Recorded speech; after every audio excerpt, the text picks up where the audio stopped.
آج میں ایک جگہ سے گزر رہا تھا تو لوگ کہہ رہے نئی نئی دکان کھولی، تو وہ اپنے لوگوں کو سمجھاتے ہوئے کہہ رہا تھا کہ بھائی نئی نئی دکان کھولیے تو اس پر رش جماؤ، آپ لوگ شام کے ٹائم یا صبح کے ٹائم یہاں پر آ کر بیٹھا کرو تاکہ یہاں پر لوگ دیکھیں کہ واقعی لوگ آ رہے ہیں، بیٹھ رہے ہیں، یہ وہ، تاکہ یہ دکان جو ہے نا چلے، لوگ دیکھیں کہ یہاں پر لوگ آ رہے ہیں، بیٹھ رہے ہیں۔ یعنی دکان کے معاملے میں بھی اپنے آپ کو یہ بتا رہے کہ یہاں پر آؤ، بیٹھو اور لوگوں کو پتہ چلے کہ یہاں پر کیا ہے، لوگ آ رہے جا رہے یہاں پر، یعنی ماحول ایک بنے۔ آج ہم دیکھ لیں کہ ہم نے مسجد میں کتنا آئے گئے ہیں، کتنا ماحول بنایا ہم نے مسجد کے لیے۔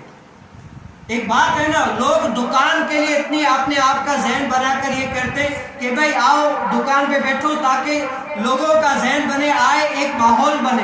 آج ہم دیکھیں کہ ہم نے اپنی مسجد کو آباد کرنے کے لیے کتنا ماحول بنایا ہے۔ ہم نے ترجیح کس کو دی؟ مسجد کو نہیں، اس دکان کو دی۔